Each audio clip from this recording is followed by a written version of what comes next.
Bonjour chers amis, bienvenue sur Ziana.tv qui vous reçoit aujourd'hui pour parler de l'ouvrage Porte de sortie de Bénédicte Widor-Pierre ainsi que des ouvrages L'Obscur des jours et Le Café de l'Espérance de Bénédicte Froger-Dely.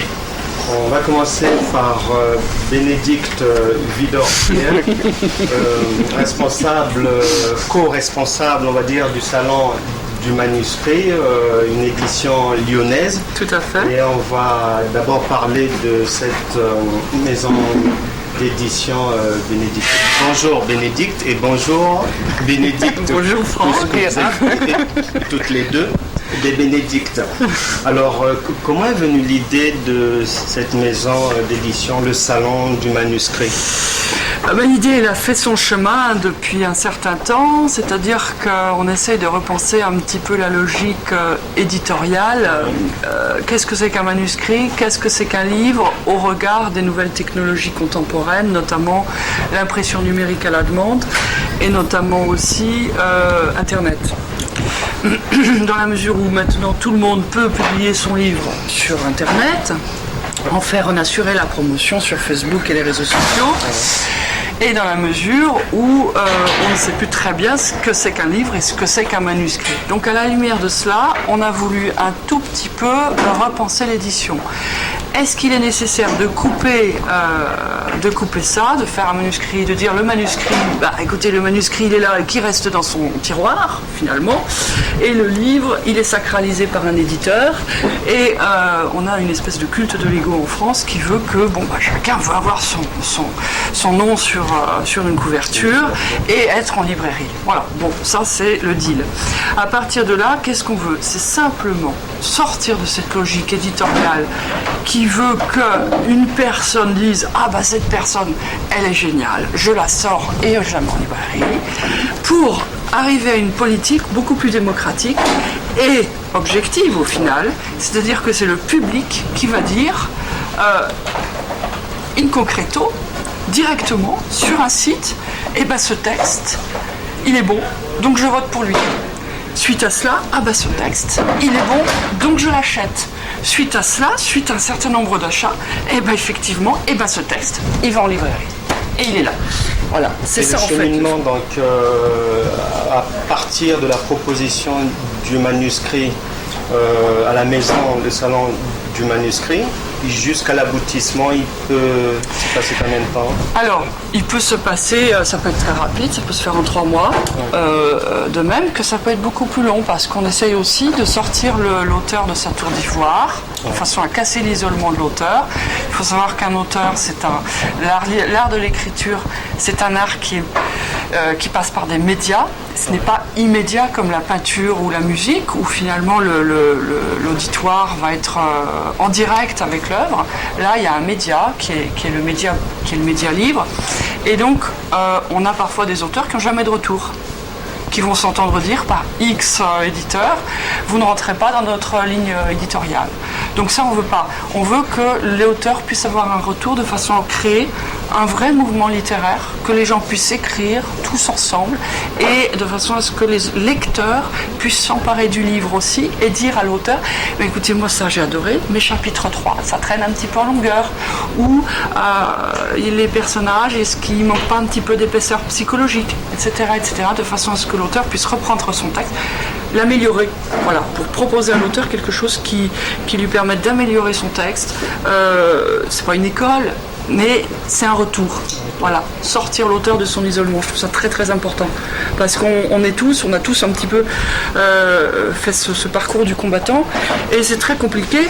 On bosse pendant 2-3 ans à un projet qui nous tient vraiment à cœur, et ça reste dans son tiroir, parce que les éditeurs disent c'est pas dans notre projet éditorial. On n'a pas plus de retour que ça. Donc c'est intéressant d'avoir un vrai public, un lectorat qui se compose actuellement de plus d'1 millier de membres, pour dire, voilà, ce texte, on le monte au pinacle, on veut qu'il soit en souscription, ou pour les meilleurs d'entre eux, ils vont en librairie. Et actuellement, l'actualité du Salon du Livre? L'actualité du Salon du Manuscrit, c'est 9 textes en souscription. Un texte qui a déjà réuni plus de 135 achats. Donc en un mois et demi, c'est pas mal, il plaît. D'autres textes, dont celui de Bénédicte Froger-Délis, L'Obscur des jours, et qui ont fait l'objet d'un véritable plébiscite par le lectorat. Voilà. Donc on n'a pas... Pardon, excuse-moi. Voilà, qui ont fait l'objet d'un véritable plébiscite par le lectorat. Et qui peut être édité par le salon du manuscrit? Tout le monde. Tout le monde. On envoie son manuscrit, il est lu par les lecteurs. Il est lu par les lecteurs, à l'exception de certains textes qui peuvent être à tendance xénophobe ou trop sexiste, voilà, licencieux, ou sinon tous les textes sont acceptés. Ils sont lus, conseillés. Ils sont lus lors des cafés manuscrits, lors des manuscrits du vendredi, par des chroniqueurs du salon du manuscrit lors des manuscrits du jour. Ils sont donc tous lus, ils sont donc tous décortiqués et ils font tous l'objet d'un commentaire, de plusieurs commentaires. D'accord, donc qui que ce soit pour envoyer son manuscrit au salon du manuscrit basé à Lyon. On est sur Lyon, mais on pourrait être sur Paris. On a une prétention francophone. Bien sûr, et puis on peut international, avec Internet, on peut être international. On peut se rapprocher du salon du manuscrit par Internet, les réseaux sociaux aussi. Oui, tout à fait. Une maison qui fait son chemin. La gestion est assurée par un collège de... Tout à fait, on est 7. Vous êtes 7. On est 7, professeurs, auteurs. Voilà, donc tout ça guérit un petit peu à l'exercice de l'écriture. D'accord. Et on a tous ce projet un petit peu passionné, enthousiaste. C'est formidable, c'est formidable. Et on va dire que toi-même, tu as déjà écrit donc l'ouvrage Porte de sortie. Tout à fait. Publié aux éditions Chemin de Traverse. Tout à fait. Un ouvrage merveilleux qui parle des raisons fondamentales de l'existence humaine et puis qu'est-ce qui t'a emmené à écrire, pourquoi tu écris? Alors je pense que l'écriture procède d'une motivation qui est propre à l'humain, qui est de vouloir dire, de vouloir exister. Je pense que si je veux faire ma propre psychanalyse, je dirais que c'est ça. Après, je me sens à l'aise dans les mots parce que j'ai fait des études littéraires, je suis professeur de philosophie, mais en même temps la philosophie, je trouve que c'est un petit peu fermé comme univers, donc je veux faire éclater tout ça. Et dans un roman, ce que j'aimerais essayer de faire, je ne sais pas si j'y arrive, c'est essayer de surprendre, d'étonner, de façon à ce que les gens ne prennent pas les choses pour argent comptant. Voilà. Et au final, à chaque fois qu'il y a une certitude dans ce livre, en fait, c'est pas la vraie. On croit qu'on est là, en fait, on n'est pas là, etc., etc. On joue toujours un petit peu avec la réalité. Et la vraie question du livre, c'est qu'est-ce que créer, qu'est-ce que la réalité. Voilà. Et pourquoi cette écriture spontanée, tu écris vraiment, tu rends les choses comme telles, comme tu les ressens, et on est marqué par cette spontanéité qu'on n'a pas l'habitude de rencontrer dans tous les ouvrages. Pourquoi cette manière d'écrire? Je sais pas, peut-être parce que si on n'est pas écrivain, ou si on n'écrit pas, ou si on ne se libère pas dans un art, pour ceux qui le font, peut-être qu'ils se libéreraient autrement par d'autres violences. L'art, c'est toujours très violent, donc il y a peut-être beaucoup de violence dans tout ça, et si j'écrivais pas, je serais peut-être un assassin. Ce que l'on n'espère pas. Venons au personnage principal de Béa. Béa, oui. Béa qui est très perturbée, Béa. Oui, perturbée, elle est, on va dire, folle amoureuse. Folle amoureuse. Son ex. On croit au début qu'elle est folle amoureuse de son ex. Mais c'est un amour incroyable. C'est un amour incroyable et c'est un amour irréel. Il ne faut pas... Voilà, je dévoile quelques éléments. C'est un amour incroyable. Et en fait, c'est l'amour de l'écriture aussi. C'est l'amour de la littérature, puisque son amant idéal, ou irréel, incarne finalement cette muse qu'on doit avoir quand on écrit. Voilà. On ne va pas dévoiler toute la trame de ton ouvrage Porte de sortie. Mais quand même, j'aimerais savoir pourquoi l'intituler Porte de sortie. Parce qu'en fait, c'est un texte très triste. La porte de sortie, c'est le départ. Voilà, et c'est quelqu'un qui va choisir de partir. Voilà. Mais il ne faut pas que j'en dise plus. Oui. On laisse les lecteurs découvrir donc Porte de sortie de Bénédicte Widor-Pierre, publié aux éditions Chemin de Traverse. Venons-en maintenant à toi, Bénédicte, une autre Bénédicte Froger-Délice. Autant pour moi, tu as publié Le Café de l'Espérance chez L'Harmattan en 2011. Oui. Et la thématique de ce café de l'Espérance principale est laquelle? La fidélité.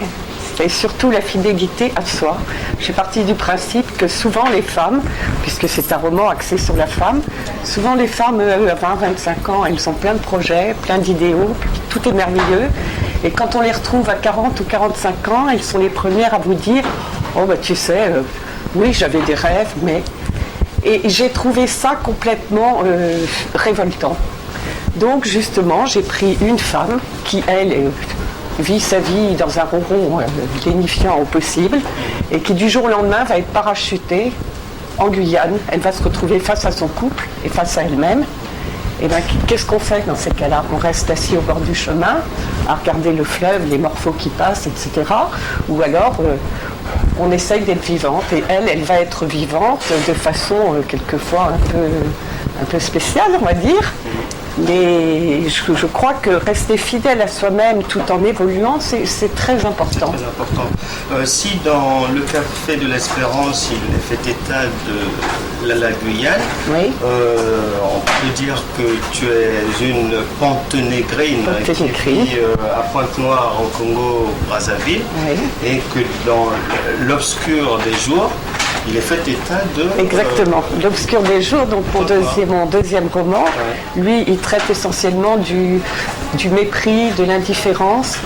Je pars du principe qu'on est dans une société où maintenant tout est toléré, on accepte tout.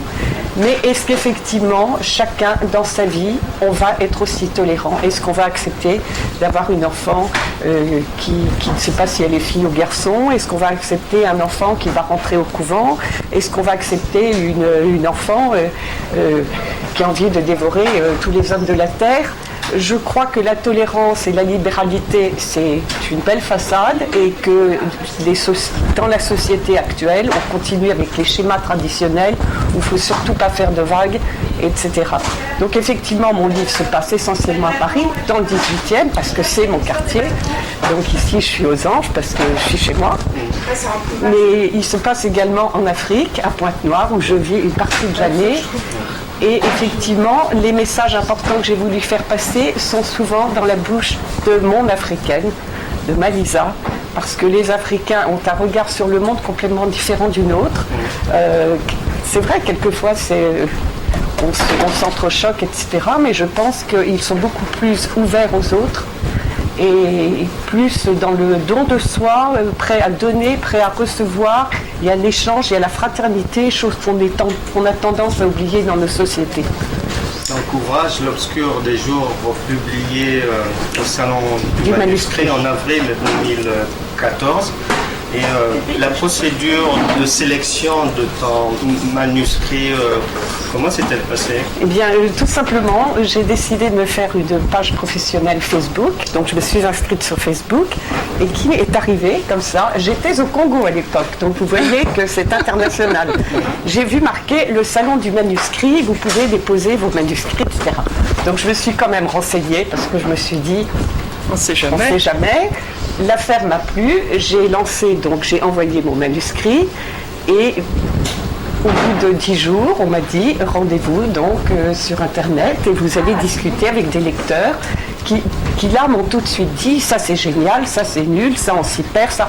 On n'a jamais dit c'est nul. On va pas dire ça. Non, ça pas dit. Quand je dis c'est nul, non, c'est pas dit de cette façon. Mais peut-être une personne. Ou en tout cas, on n'accroche pas. Mais chacun j'écris pas pour tous les lecteurs, effectivement.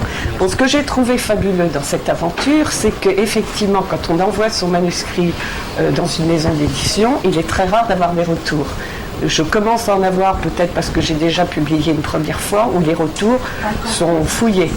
Tandis qu'au salon du manuscrit, on vous dit, bon, ben, à tel endroit, il faudrait revoir ça, là, il y a trop de personnages. Bon, moi, mon problème, il y a trop de personnages et ils ont trop de personnalité. Oui. Bon. Mais non, mais ça se défend aussi. Hein. Mais je suis restée avec beaucoup de personnages, et leur personnalité, j'ai essayé d'amoindrir certaines choses. Mais ce qui est bien, c'est qu'on retravaille. On retravaille énormément. Et puis on le resoumet, donc là je viens de le resoumettre, j'attends de voir ce que ça va donner. Mais je trouve que c'est une belle expérience qu'enfin le lecteur et l'auteur puissent travailler main dans la main, que ce soit vraiment... Et échanger. Oui. Ça c'est important, ça c'est très important. Et donc après le Café de l'Espérance et l'Obscur des jours... Alors il y en a un qui s'appellera peut-être Georgette, mais ce n'est pas sûr. J'écris sur la clochardisation. Comment bascule-t-on comment en arrive-t-on dans la rue et comment fait-on pour y vivre et est-ce qu'on arrive à s'en sortir, est-ce qu'on veut s'en sortir? Donc effectivement, moi aussi, il y a une histoire d'amour folle. C'est de la folie qui est vraiment dans la tête de cette femme et c'est peut-être cette folie qui va la faire basculer. Après, je ne dis pas, d'abord parce que je n'en suis qu'à la page 150. Donc, Et les personnages nous promènent aussi beaucoup quand on écrit. C'est aussi eux qui écrivent, hein. Ils décident de l'histoire. Ça sera aussi un troisième roman, là. Alors ce sera un troisième roman, oui. Ah, oui. Moi je ne suis que dans les romans. Et j'envisage d'écrire sur le Congo également. Dieu vous prenne vie. Un dernier mot pour vous deux. Merci infiniment de nous avoir accueillis. Et puis j'espère que l'idée du Salon du Manuscrit aura été perméable à tous. Perméable à tous. Voilà, je suis ravie d'avoir pu aussi parler de mon roman et que Bénédicte ait pu parler de son roman. Et surtout que quiconque peut donc soumettre son manuscrit. Tout à fait, tout est free, relativement simple d'accès. On essaye de façon à ce que ce soit le plus facile possible. Et les coordonnées sont www.salondumanuscrit.fr, mais vous tapez Salon Manuscrit et on tombe dessus. D'accord. Et pour se procurer tes ouvrages, une idée? Alors donc, le Café de l'Espérance, on le trouve à la FNAC, chez l'Harmattan, des titres, enfin, vente par correspondance, bon, surtout chez l'Harmattan. Quant à l'Obscur des jours, on le trouve au Salon du Manuscrit. Voilà. Au prix de 23,40 €. Je ne sais plus exactement, dans ces eaux-là. Il est trouvable. Oui. En guise de conseil de lecture, je vous conseillerais de lire cette semaine l'ouvrage de Ziad Majed, Syrie, la révolution orpheline, publié aux éditions Actes Sud. Mehdi Lazare et Sidi Mohamed Nehad ont publié L'Algérie aujourd'hui, un essai publié aux éditions Michalan que je vous conseillerais de lire, et également l'ouvrage de Philippe Delisle, Tintin et Spirou contre les négriers, une BD franco-belge sur une littérature anti-esclavagiste, sortie chez Catala. Nous étions donc à la librairie Gilbert Joseph pour Livre Hebdo d'aujourd'hui, dans lequel nous avons eu l'honneur de recevoir Bénédicte Vidor-Pierre, venue de Lyon, éditrice dans la région lyonnaise pour le Salon du Manuscrit, qui est venue nous parler non seulement de sa maison collective d'édition, le Salon du Manuscrit, ainsi que de son ouvrage Porte de sortie, publié aux éditions Les chemins de traverse. Et était également avec nous Bénédicte Froger-Délice pour son ouvrage Le Café de l'Espérance, publié aux éditions L'Harmattan, ainsi que son dernier roman L'Obscur des jours, publié aux éditions Salon du Manuscrit. Merci de nous avoir suivis. Je vous demanderai bien évidemment de rester fidèle au programme de Ziana.tv. Nous nous retrouverons prochainement. D'ici là, portez-vous bien. C'était Livre Hebdo de Bénédicte Vidor-Pierre et Bénédicte Froger-Délisle.